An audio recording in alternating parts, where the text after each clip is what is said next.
writers, you're listening to the Kobo ReWriting Life Podcast, where we highlight an episode from our backlist that will bring you insights and inspiration for growing your self-publishing business. I'm your host, Tara Kremen, Director of Kobo Writing Life. This week we are getting down and nerdy. That's right, nerdy, with this episode from 2018. In this episode, Kobo EPUB experts, Simon and Ben, teach us everything we need to know about ebook files. They explain the different types of EPUBs, common errors to watch out for when you're creating your own file, and they talk a little about the future of ebooks and accessibility. Hope that you enjoy. Hey listeners, this is Chrissy Monroe, and I am super excited about this episode where I feature none other than a Kobo softball champion, Ben Dugas. That's right, I'm a softball champion. And our other colleague, I believe not a softball champion, but still quite esteemed nonetheless, Simon Collinson, both of whom are EPUB experts, but on different subjects, specific to that subject. Yeah, Simon's a real expert on making EPUBs, and I'm an expert on seeing the million ways they can go wrong when you open them in an app. Yeah, great summary. So in the episode, you are going to hear a lot of do's and don'ts, but mostly the don'ts. Mostly the don'ts. So if you are dealing with EPUBs, which if you are self-publishing eBooks, you are, you do not want to miss this episode. And you may hear a bit of tension in the beginning. Oh, yeah. I was told very specifically not to bring food into the room in written form. I neglected to heed that. I brought in food. Chrissy glared at me. I put it down. I didn't bring it in. So you don't hear me eating, but, if we sound like we're a bit at odds at the beginning, that's why. Yeah, I think you absolutely can hear that tension. I'm not going to apologize because I give instructions and I expect people to follow them. Yep. Just like this episode, we're going to give you some instructions and we hope you'll listen. Today's episode is all about EPUBs. In a recent email exchange with a KWL author, my colleague Simon was able to teach some nitty-gritty EPUB advice, so I wondered what other knowledge might be living within Kobo's walls that could be especially useful for listeners trying to create beautiful ebooks that will offer readers around the world an excellent reading experience. I pulled in two heavy hitters, and we're going to spend time nerding out about EPUBs, focusing on tips and tricks that every author and small publisher should know. I myself am not an EPUB expert, so I'm going to try to keep this conversation on track, as easy to understand as possible, but my guests today are experts. So first is Simon. Hey, Simon. Hi. Simon Collinson is Manager Content Sales at Kobo, where he's responsible for analysis and forecasting of the company's content sales business. But before he joined us here in Canada, he freelanced as an ebook developer and worked at Canelo in London as a digital editor. And Ben is the Manager of Content QA and KWL Operations. Heyo. Hello. And he is Kobo's expert on all things, why doesn't that book look right on that device? I like that. Mm-hmm. He does not design ebooks or the software that displays them, but he is responsible for producing guidelines, reviewing customer feedback, and working with developmental teams, industry experts, and publishers to maintain and expand Kobo's level of ebook support. Yeah. So I think between the two of you, we can really get into some interesting advice here. So maybe we should just lay the groundwork for anyone who might not know, what is an EPUB? Do you want to start? I think Simon is better to start that. And let me say first, though, that the funny thing about ebooks is that almost no one is an expert on the whole spectrum of producing publications, making them digital in EPUB, designing them, testing them, and writing the software that this stuff gets served up on, and testing them. So I feel like it's sort of unique in the sense that everyone has this sort of insecurity about, oh, I don't know if I'm really an expert on this space because I don't know about X, but that's just because there's so many components to it. And so my expertise is on testing content, and again, why doesn't this look right on that device? And I know how to look at a file, figure out what's wrong with it, and get it to the team that needs to look at it and say, hey, can we fix this? Or here's what I think is wrong with it. And I can get back to people who make them and then explain the technical limitations or requirements to them. And then Simon is kind of an expert on production, but not anything sort of past production, at least not yet in terms of how do we build support for X. So we're kind of experts in our own little niches. And then what I find is to get what you need to do is you need to glue 4 or 5 people together to get anything that represents expertise of the entire ecosystem of ebook design, production, support, and so on. Yeah, it's exactly like saying nobody is an expert in print books, right? So you have people who are experts in printing or in design or in typesetting or whatever, but it's a similar division of labor, I think. And I think the reason it's a little bit fuzzy maybe is because ebooks have only existed in a commercial way for 10 years now. At the first few years, those roles were all blurred and generally handled by one person. Usually was the person in the company who was the most tech savvy, or if you were an indie author, you had to kind of figure this stuff out for yourself. So in the course of my career, I've been making ebooks for probably about 5 years now. I've seen the tools available become a lot more sophisticated and a lot more mainstream, and I think that's a really exciting thing. And my career has kind of revolved around how do we make books that are as good and as beautiful as possible while working across the many thousands of different types of device people might want to read them on. And as Ben says, my expertise is kind of on the production side of things. And the problem with that is that it is constantly changing. And I was making some notes for this on Friday and realized that there are a whole bunch of different production techniques and programs that I haven't even tested because I've been out of the game for 6 months now. And that's a long enough time in the ebook world that actually things change significantly. So lots of exciting stuff happening. But we didn't actually answer your original question, did we? Well, I asked you to answer it. Because Ben asked me to answer it and then went on and rambled. But I think the reason we didn't want to answer it is it's actually a little bit of a difficult question, right? Because it has changed over time. I think the simple reductive answer that I always give people is it's like a website in a box. So and actually it's moving more towards that direction, I think it's fair to say. Would you say? With the way the ebook spec is moving, but basically it's like a series of web pages that are in a kind of a zip file. They're compressed in a kind of archive format, and they have certain special files within them that tell the reading system, as we call it, which means like your e-reader or your phone or your computer or whatever. These special files tell the reading system what is in the book and how it relates to each other, and that's basically getting simpler and simpler, hopefully. It basically will, in theory, an ebook should be able to support pretty much anything a website can do. In practice, that differs a lot. So there's things like interactivity and so on that aren't really supported.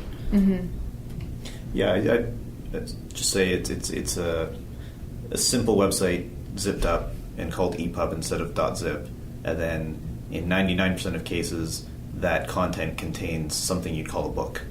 Yeah. And in a way, we are, when you think back to maybe early 2000s, mid-2000s, when it wasn't uncommon to have an internet experience where you'd go to a website and then it would say, click which browser you're on and we'll send you to the website optimized for that browser. So then, because the website, knew it couldn't have one version of itself that would work on Netscape and Internet Explorer, so it was like, you just tell us what you're using and we'll point you to that website.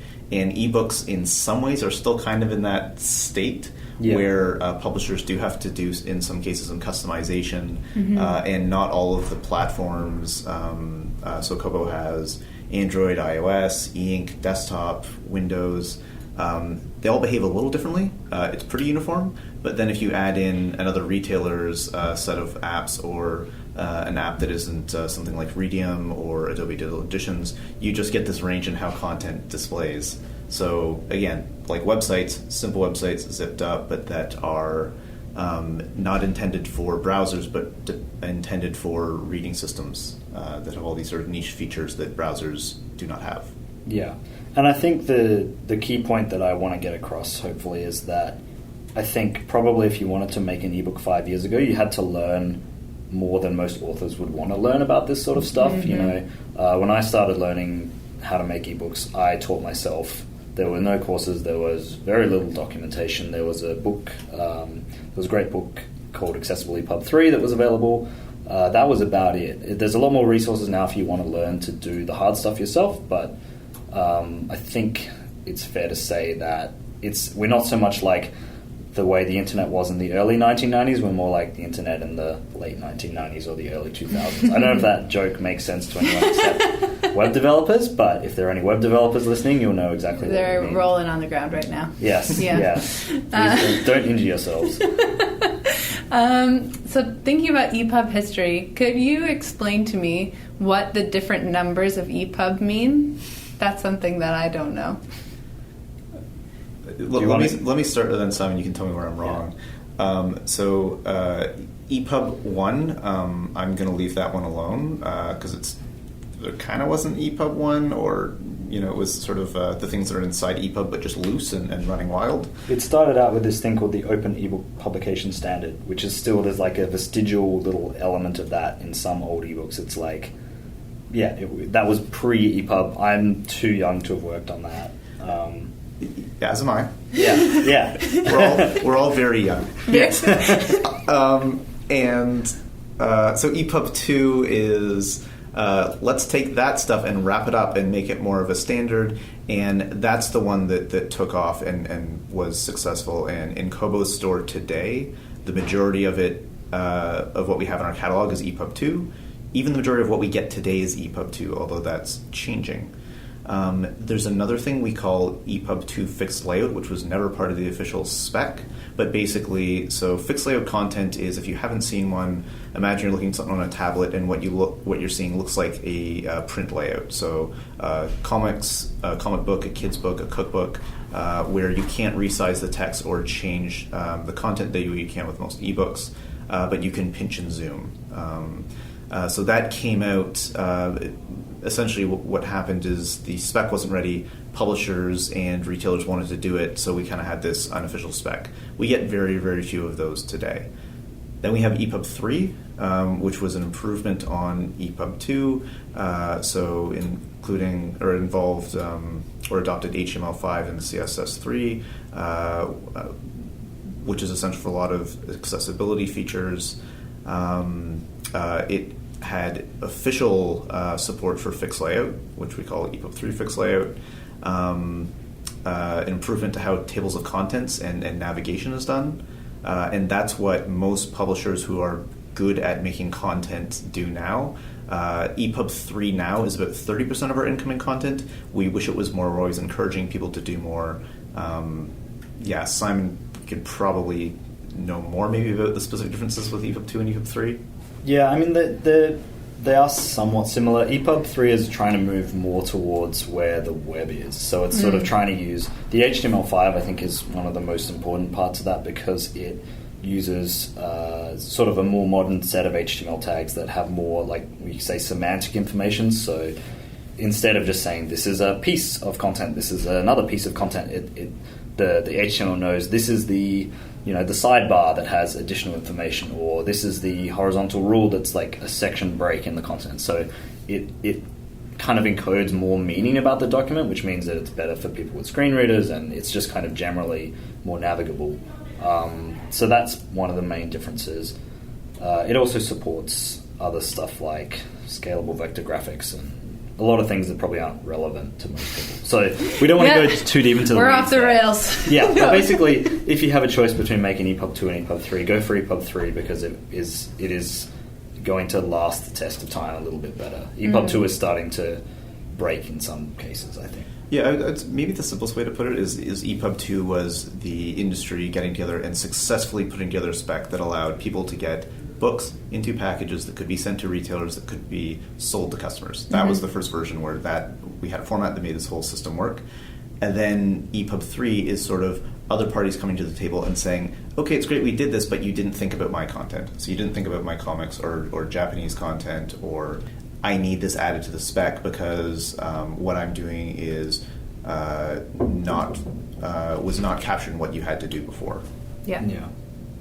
So, working backwards from there, I guess, how does an EPUB get made? If there's, I'm an author listening, I have my Microsoft Word doc, and I want that to be readable on all devices that support EPUB.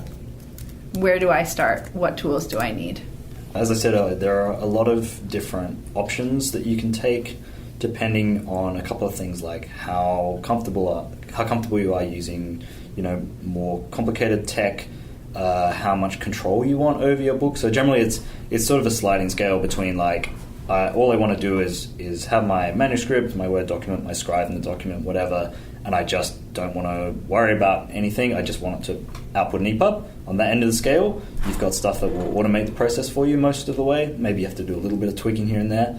You can do that. You can go all the way to the other end of the scale, which is I can write every line of code in the ebook myself. I can handcraft it. I can have it do all kinds of crazy stuff. That is the kind of end of the spectrum where I've done a lot of my work, and it's expensive and time-consuming, but it can be really fun and interesting if you're of a technical bent.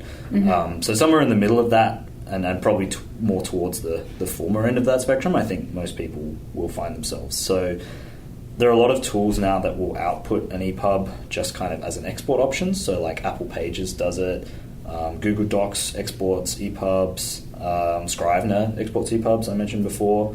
So those will all basically give you like a one-click export. Mm-hmm. And the quality of the code underneath it will vary. So some of them will display better on some retailers than others, but for the most part, if your book is fairly simple, you'll get something decent. Mm-hmm. So that's kind of the baseline level. There's a bunch of online tools that are really good. So like Pressbooks is a really good tool that I'm sure a lot of KW authors would be familiar with. Smashwords has a tool they call the Meat Grinder, which is a very, very affectionate name. Readsy, I'm sure a lot of people will know Readsy. They've just launched a tool which looks really good. And I think Draft to Digital have a tool as well. Yeah. So there's the kind of online tools, and I think some of them will offer you a level of customization that you can have. They'll do all the coding work in the back end, and you don't have to worry about anything except kind of the content. And then if you want a little more control, you can, if you want to use InDesign and do a print book, you can get an EPUB out of InDesign.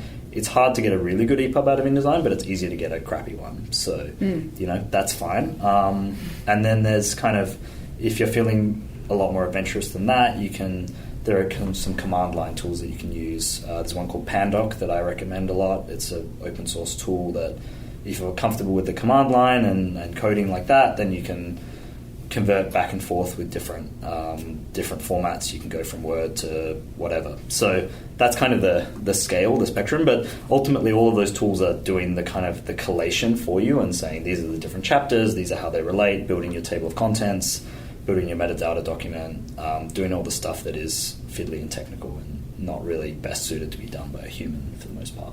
Mm-hmm. Is that a fair summary? Yeah, the only thing I was going to add to that is that, so at the beginning, we're talking about how it's my job to like, hey, why doesn't this look the way it's supposed to on this device? And so what will happen is in my job, let's say something comes up and you get a book where all of the words are, missing, or the text is really small or something like that. If it's something we haven't seen before, what we do is we pull that EPUB from our system and we crack it open and just look at the HTML content files in a text editor. And when you do that, you can tell not necessarily which tool the file was made with, although in some EPUBs it will actually imprint, this was InDesign version, whatever. Mm-hmm. But you can tell right away looking at it what degree of automation went in there. So there's some files where you open them up, and it's just a wall of text. It's all in one line, and you got to do some heavy editing and add in your own line breaks where you can read stuff or figure out which tag is where. And so those files, they may look fine on the device, although they're more likely to cause issues. But when I or any other human is trying to make an edit, it's way harder to edit files made in some programs than others, because they're just getting your code in the book and they're making it display hopefully the way you want to the user, but they are not designed with the needs of someone who may be opening and editing that file in mind at a later date. Yeah. And I think it's also a question of your long-term career, right? And I think it's worth taking the time to research and pick a tool that gives you a what we would call a clean output that doesn't have too much extra fluff in the file. And so, because the formats do change, and it's not like a print book where you're likely to have a PDF that you'll be able to reprint 20 years down the line. 20 years from now, the EPUB spec might look very different, and so you kind of want the simplest, cleanest version of your book to exist now, in the hope that it will reduce the amount of work you have to do to maintain it in future. Right. And one of the things that we see a lot, and I'm constantly bugging Ben's team when I'm reading books, is I see books that were made cheaply 10 years ago when people were in a hurry to make a lot of ebooks. Often this is large publishers who had huge backlists to convert. They did it cheaply. They did it in my opinion, they often did it badly. And so it means that now people like me are coming back to them and saying, hey, your book's broken and I want you to fix it. Because a print book published 10 years ago might have gone out of print, but ebooks never go out of print. So there's a lot of really interesting challenges that come from how do I make this content kind of viable in the long term. But I wanted to mention, I totally forgot on the list of programs that I was mentioning, special mention for Vellum, which is a great tool that I've used. I think we probably recommend it, or I don't know, I've seen a lot of authors using it with great success. It's a really, really nice tool for making ebooks, and from what I've seen of it, it makes really nice, clean output. So I would recommend people investigate that. That's awesome. So we have a great recap of tools. We'll list all of those in the show notes. And you had also mentioned one book that you really liked in the beginning. Is there a more recent book or resource that someone starting off learning this stuff might look to? So there are a lot of good resources online. I know I haven't read it yet, but Jane Friedman's just released a new book on being an indie author, so maybe there's something in there. She's got quite a few resources on her website. There's also a great website by a guy called The Book Designer, which I think you just have to Google like how to make an EPUB, where he kind of goes through that spectrum that I mentioned of like more easy, more technical, and gives some good advice there. So I think there's a lot of good advice just kind of on Google. The other place to go is if you're having a technical problem. There's a lot of us who hang out on a Twitter hashtag called eProduction. So that's EPRDCTN. So it's like eProduction with all the vowels taken out of it. But that's the place to go if you have any kind of technical query. There's lots of ebook professionals hang out there and chat there. So that's kind of a good place to go for specific advice. And if you have a specific problem about some bug that you've come across, often you'll be able to get help there. Has that hashtag ever been trending on Twitter? Yeah, I think it has. Sometimes we have a conference here in Toronto every year, which I think sometimes gets trending, So, cool. We're an active group. Bunch. Yeah, absolutely. It's also a fun place for petty arguments, disputes. Simon and I have been kind of bantering there a lot lately, and just being petty. It's fun. Everyone should join. It's like it's like being back in high school, really, where you can form alliances, and it's great fun. Anyway, let's move on before we sound too nerdy. It's too late for that. We lost that a long time ago, Simon. Okay, so in this process, now we have tools, we have some resources. So let's say EPUB is getting uploaded, and that's kind of where it passes over, Ben, to your area of expertise. So where do things start to break at this point? Like, what are some common errors that you see, and what are some things, mistakes that could be avoided? Sure. So the first thing I was going to say, I'll get to a list in a second, but if you're listening to this podcast and you're an author, hello authors, hope you're enjoying your podcast break. We love you. Yep. And this is going over your head, and you're thinking, I just want to write books. Why is this so complicated? The one thing I would recommend you do is whatever you're using to make EPUBs, if you're paying someone, if you're using a program, if you're making them yourself from scratch in a text editor, do yourself a favor, and before you distribute it, or if you already have, just take one of the books you already distributed and just throw it on a few devices. So there's a bunch of programs that will run right on your computer. There's a Windows, Kobo has a Windows 10 app. We also have a desktop app for Mac and PC. Readium has a Chrome app that you can use. The Microsoft Edge browser now supports EPUB, so you can just open up an EPUB in Microsoft Edge, which is kind of cool. If you have a tablet or a phone of any sort, you will be able to find a way to get an EPUB on there, either through the Kobo app. Again, there's a Readium app, other apps, Adobe Digital Editions. So there's no shortage of things you can throw an EPUB onto, and what I would suggest is don't feel obligated to do all of them, but pick a few and throw your EPUB on there. If you can't figure out how to get on there, Google the instructions. We have instructions online on how to sideload content to all of our apps and devices. We'll add that link. And just see what it looks like. It looking a little different is fine, but does anything look horribly wrong with your EPUB? And if you've done that with 2 or 3 of your books, and just check for anything obvious, and you think, okay, if I'm the reader and I bought this, I would be happy with how it looks on this device, you've probably already done more than most authors, and you'll save yourself trouble downstream, or you'll save yourself in advance the issue of having users open your book on a device after they bought it and not be able to read it. And make sure that the device you're looking at, there's a bit of diversity. It's not all Android or iOS, that you just mix up a little bit, and I recommend 2 or 3 at a minimum. Common things we see is files where most of the content has been put in one HTML, or EPUBs where all of the content is one HTML file. So something probably went wrong in your conversion or the tool you use, and you had some 500-page print book, and that then sits in one file in your EPUB. So that will become a performance issue on devices like e-ink. It's a real nightmare in terms of navigation.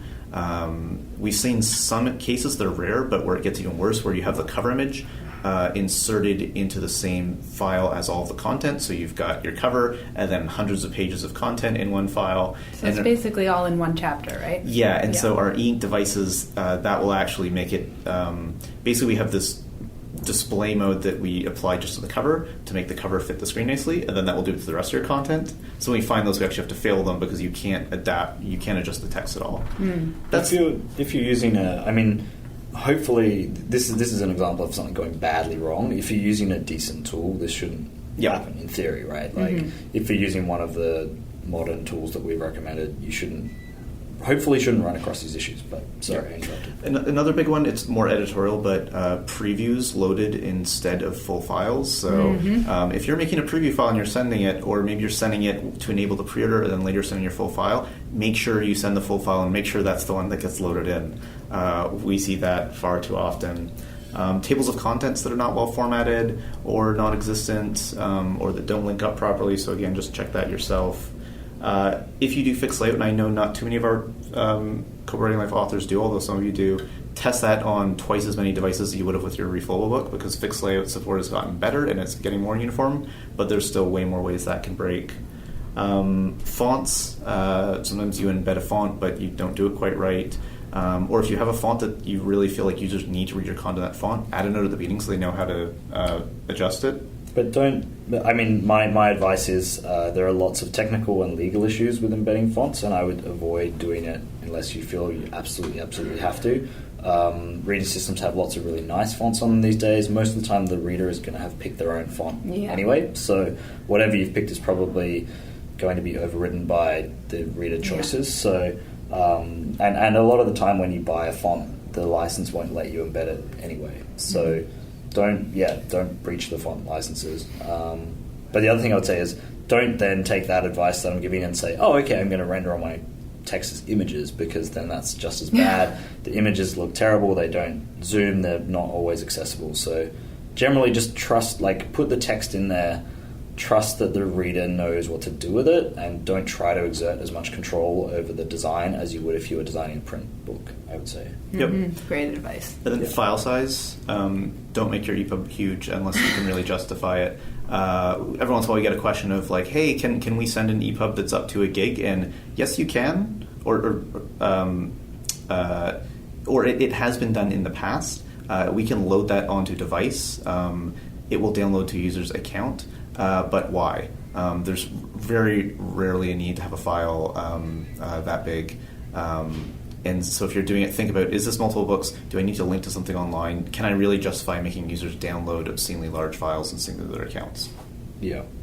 So I still have a small number of freelance projects that I work on, and one of the projects that I'm working on now is a geology book, which includes a lot of high-res images, charts, graphs, maps, a lot of complex structural elements, 3 or 4 levels of heading.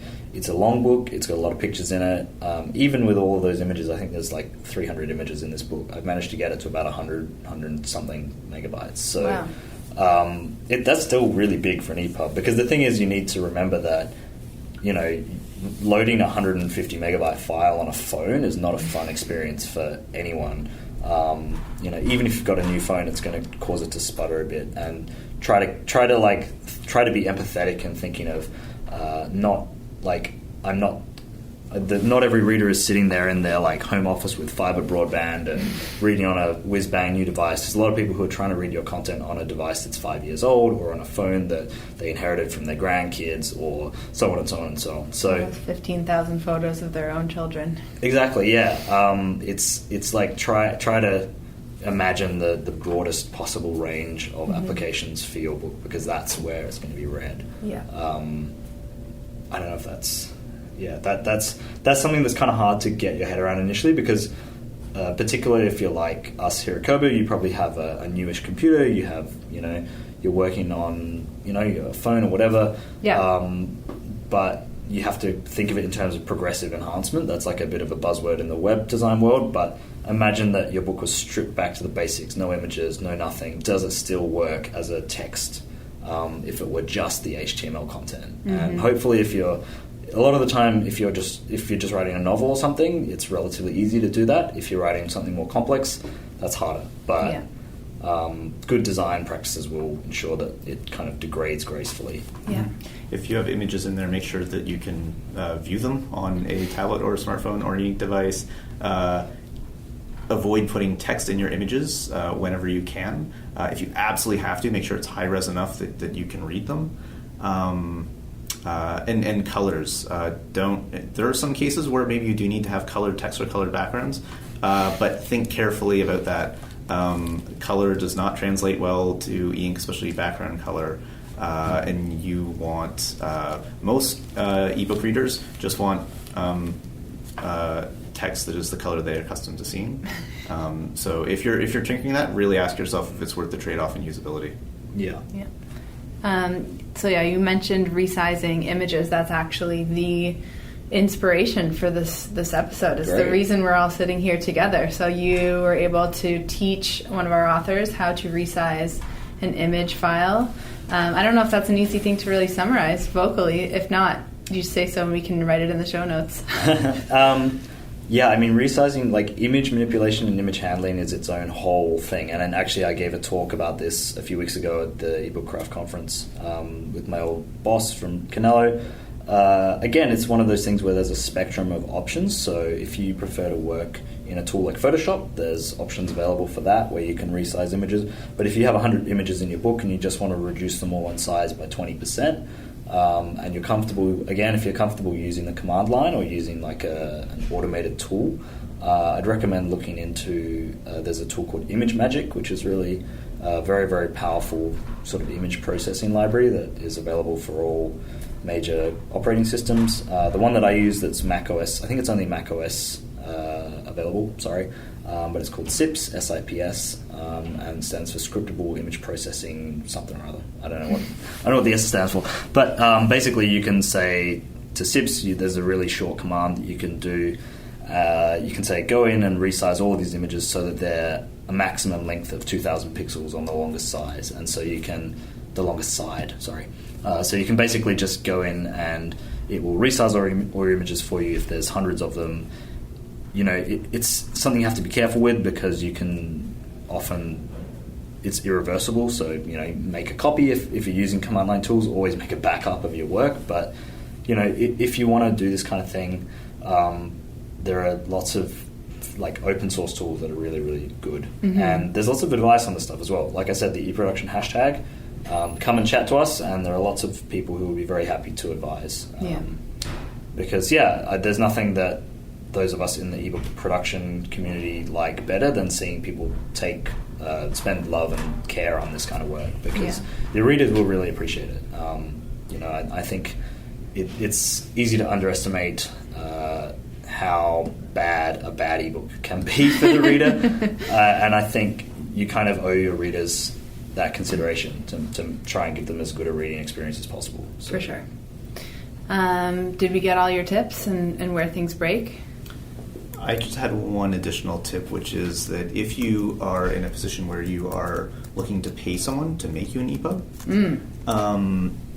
even if you have the simplest needs and you just, maybe you have a series of mystery novels or something like that, ask them a few questions to see how good they are at handling content. So ask them if their tools output to EPUB 3, which is a trick question. The answer should obviously be yes, but if they say no, that's a flag or red flag. Ask them about accessibility and good markup and descriptions in the code for images. Ask them about how they handle academic content, or if you had something that's was very design heavy, a lot of text boxes or tables, how they would handle that. That may not be relevant to your content at all, but that will tell you if the people you're talking to know their stuff and are invested in making good content that's going to be working on someone's devices 5 or 10 years from now. Yeah, and I think the point about accessibility deserves some expansion. It kind of follows on from what I was saying before about giving all of your readers a good reading experience. Don't assume anything about your readers. Don't assume that they're sighted. Don't assume that they have, don't assume that they have any kind of accessibility that you would take for granted necessarily. So you need to think about how the content will render if it's read out by a screen reader, for example, or if the images, if somebody can't perceive the images. So, and there's a really good tool that's just launched for that. It's called ACE by Daisy, and it's basically, again, it's a command line program at the moment, but they're working on building a graphical user interface, and basically you can run your EPUB through that, and it will tell you if there are any major problems with the kind of accessibility content in it. So that helps a lot, because it will just show you the obvious issues there. Again, if you're outsourcing this work, definitely ask them if there are any accessibility accessibility tools that they can use. Yeah. We've seen in general, just over the past year, and we've been talking about a lot lately, just a big industry-wide initiative with regards to accessibility. For at least the past 4 or 5 years, it kind of seemed like a thing that would come up at talks and conferences, or you'd see blog posts, and everyone had this feeling that, like, yeah, we're going to have to do that at some point, to all of a sudden the conversation has really shifted into, we should do this thing now, or I'm already building this thing now, or here's this tool that inspects your EPUBs, or we'll be hearing from a major publisher who is changing the way they make their files.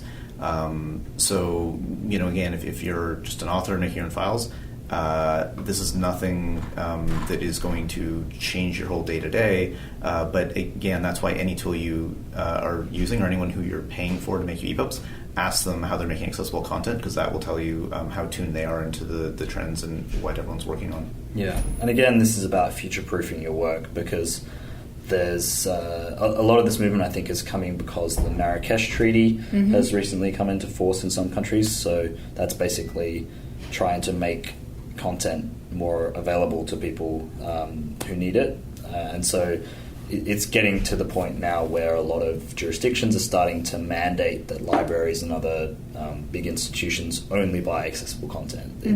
That's kind of on the horizon, and that means that if you're in a position, like, say, I see a lot of publishers out there with hundreds of books in their backlist where they aren't necessarily accessible. They may find themselves in a position in the coming months or years where all of a sudden a library system says, gee, really sorry, big publisher X, but we're no longer permitted to buy your books because they're not accessible. Wow. And so, it's not necessarily going to happen like right this second, but there is a trend towards in the US, there's a lot of legislation around this, and right.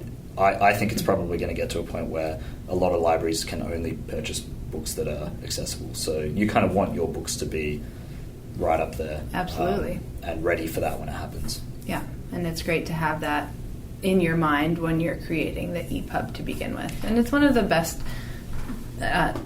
it is a great asset of digital reading, right? Like that accessibility is kind of built into it, that you can do interesting things with fonts and for dyslexic readers, and all of that can be coded into the device versus having all of these different print formats of books. Yeah, absolutely. I used to be a print bookseller in Australia a couple of years ago, and you know, we had customers who would come in and search through the large print books every week, and they would find there was nothing new for them there because it was such a limited market. And for those people now, any book is a large print book, and I think that's kind of magical, really. Yeah.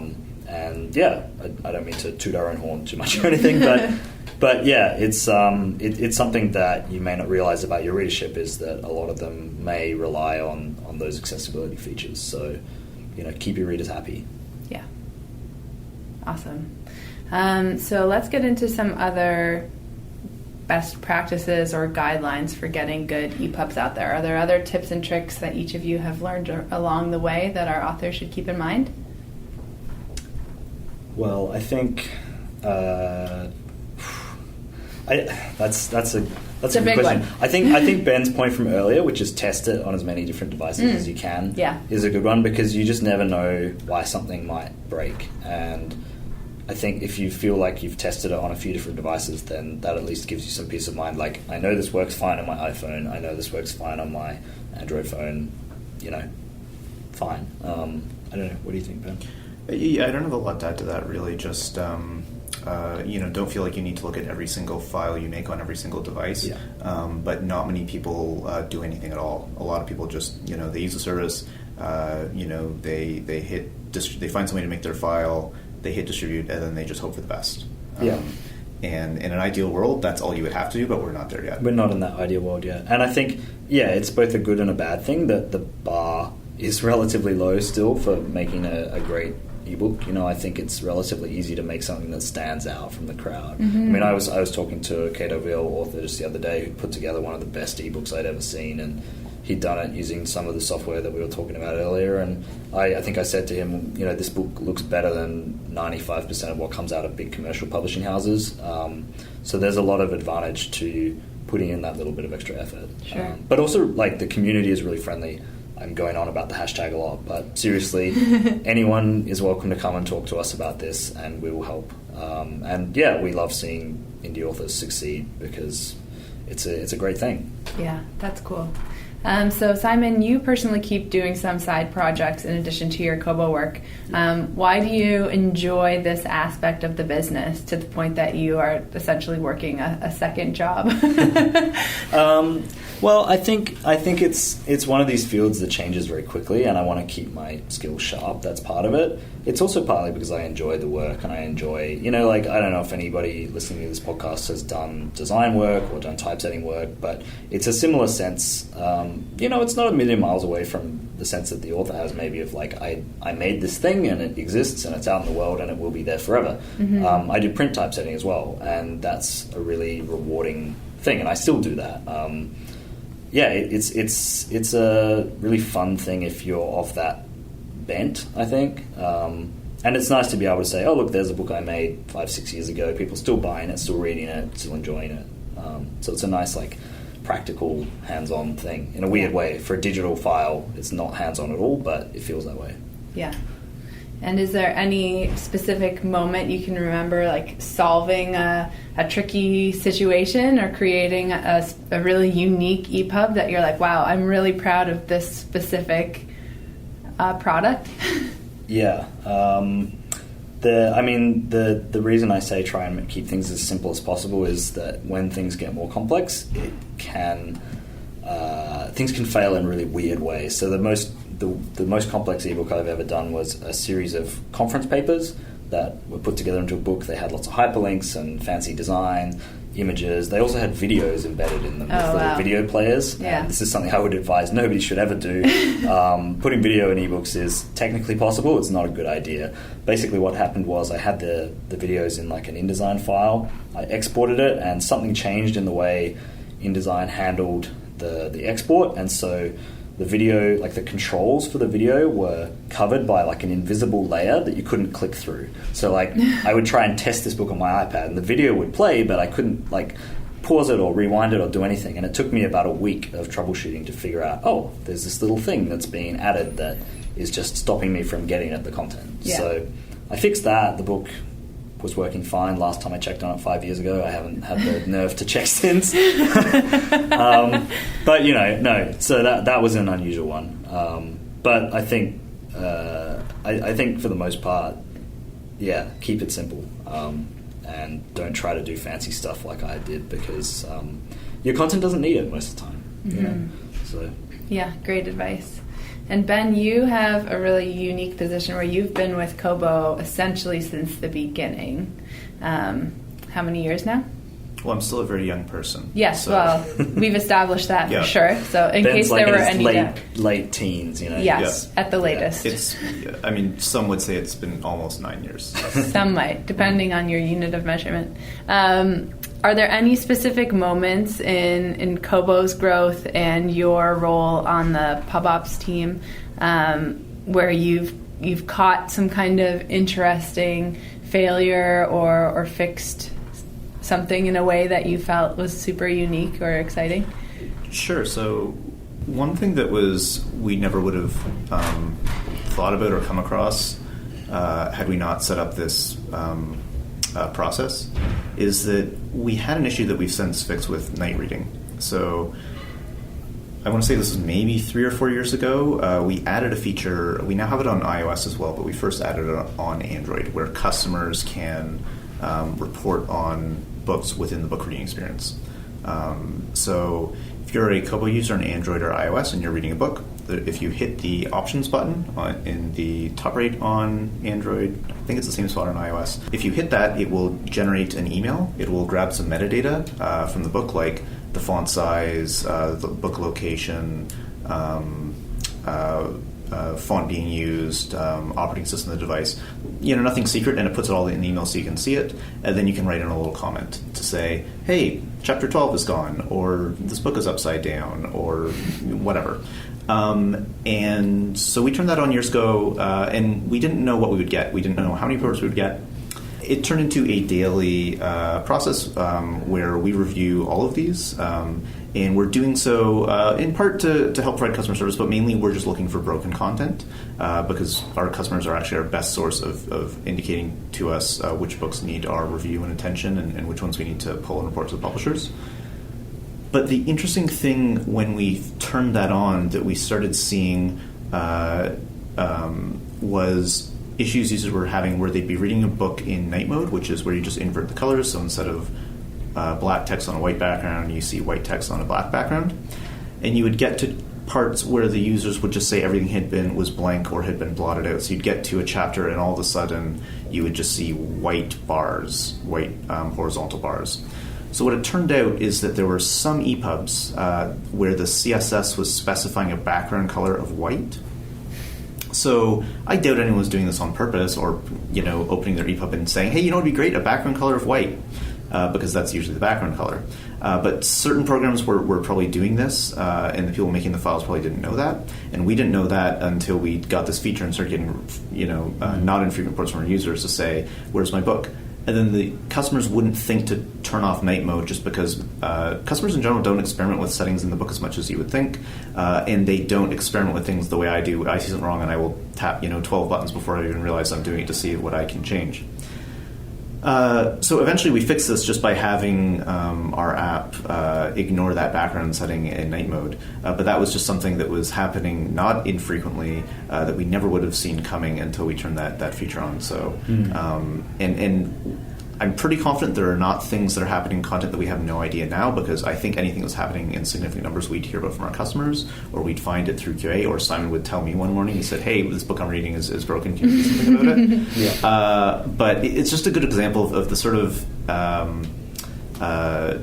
thing you wouldn't think of when you're producing your file. So, hey, should I check to see if the background colors do strange things on night mode? So there's always something that you just would not have thought about until it comes up. The takeaway is test on night mode. I read in night mode a lot, and I think generally books look the worst in night mode. So if your book looks okay in night mode, you're doing fine. Generally, but most of the time when I send Ben a report of something that I'm reading that just frustrates me too much and I want to send back to the publisher, it's because I'm reading it in night mode and they've never tested it or looked at it in that sense. So awesome. I feel like we've covered a broad range of topics. Is there anything else that, if you had started from the beginning and you're like, I wish I'd known that when I started working on EPUBs, or an author very new to this process should keep in mind we haven't talked about yet? I was just maybe a thing that might be interesting for people to think about is I was thinking today about when I was so as discussed, I'm a young person, but I'm just old enough to have used a personal computer when they didn't all have Windows or some other graphical user interface installed on them. So when I was, I don't know, maybe 6 or 7 or something like that, I knew how to do a bit of DOS programming. So Windows didn't exist, and so I knew how to, change a directory, make a folder, move something, inspect something, open a program. The only reason I taught myself that was because I wanted to play Hangman or Battleship or chess or something like that. And then a few years later, Windows came along, and I forgot how to do all of that stuff. And there's some people where you throw them in a technical problem like that, and they get really excited and they dig deeper and deeper and deeper. And then there's people like me who figure out the minimum I need to know to play Battleship, and then I forget about it. Yeah.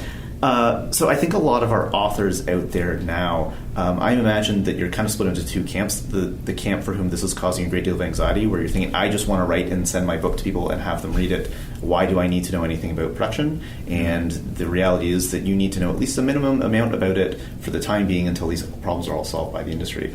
And then there's the other part of you, the other half of you, or probably much smaller than half, but the other segment of you, who, you get a little taste of this and you think, oh, I do want to know how to make an EPUB in Pandoc, or I do want to know how to, embed a video or change a font or things like that. But for that first group, no one really knows when, but eventually this will pass. Eventually knowing how to make an EPUB and optimize for all platforms will be sort of like knowing DOS programming. Yeah. But because we don't know when we're going to get there, I would recommend that everyone teach themselves a minimum amount of what an EPUB is and what it looks like inside and how to test on a few platforms. I think it will be within the next couple of years, honestly. I think the tools that we have now are getting pretty close, and they're getting pretty good. Like I was talking about Vellum before. I've never seen a program that sophisticated for making ebooks before. The online tools that are available are actually really good. And so I think we are getting pretty close to that stage where you can just upload a Word document to your preferred distributor and they will handle most of the conversion for you. You look at their web interface and say, oh, this chapter's wonky, whatever. Make a few fixes. It'll spit something out. I'm the caveat there is that I'm mostly thinking of straight text, like novels and stuff. If you're doing something a bit more illustrated or like a non-fiction book of some sort, you're always going to have a little bit more of a challenge. But yeah, I think for the most part these problems are pretty close to being solved. So it may not feel that way if you're deep in the middle of like a formatting nightmare, which, that's fine. Come and talk to us at eProduction, we'll help you. But yeah, I think it's getting close. Awesome. Well, thanks for taking some time to share insight with our listeners. We have lots to put in the show notes. I see Ben's raising his hand, so he's got one last thought. Let's do it. I know I'm not the host, but I thought we'd close it with some listener mail. Oh. Listener mail. All right. It's not really mail, but we got a tweet. Okay. So I thought that would be fun. Yeah. Okay, excellent. So Lopter Sign, I don't know if I'm pronouncing that correctly, said, when are writers going to become more interactive when it comes to ebook formatting? Think choose your own adventure. I'm working on creating a class to teach this concept to writers, starting with the scripting language Inc. We'll post that link later.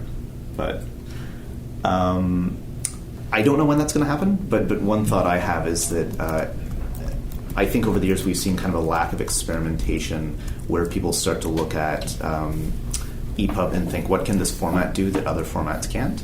We see a lot of, I've done this in, this thing I put on the web, or I've done this in print. Why can't I do it in EPUB? But not a lot of like, what cool things can I do in this? Like a choose your measure, which has been done, not all that often, but it has been done. So I think there's a lot of room for experimentation in terms of just like playing with the format, putting different things in there. The idea I've had for a while that I think would be interesting is if you're an author and you have a following and you can think of some campaign this would work for, one of the neat things you can do in EPUB that I've never seen done is you can embed things in there that wouldn't be visible from the reading experience. So you could put in a secret chapter, you could put in a video, you could put in a link to something, you could put in an image. And if you make your EPUB DRM free, so allowing users to download it and pick it apart, then you tip them off to maybe something was in there, they could do that and find the contents in there, and then there's all kinds of things you do with that. Yeah. And I think there's lots of scope for this to happen in the coming years. I think my caution about that would be don't add interactivity or this kind of thing just for the sake of it. It's got to serve the story, obviously. Yeah.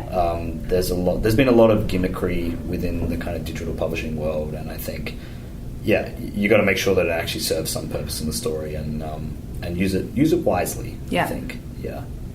And test. Test it. Yeah. Test on multiple devices and in night mode. I like it. All right, thank you guys so much, and we have lots for the show notes. We'll catch you next time on the KWL podcast. Thanks a lot, Chrissy. Thank you for listening to the Kobo ReWriting Life podcast.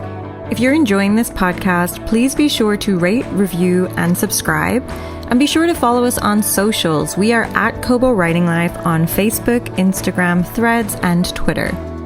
This episode was hosted by Christine Monroe with production by Terrence Abrahams. Editing is provided by Kelly Robotham, and our theme music is composed by Tearjerker.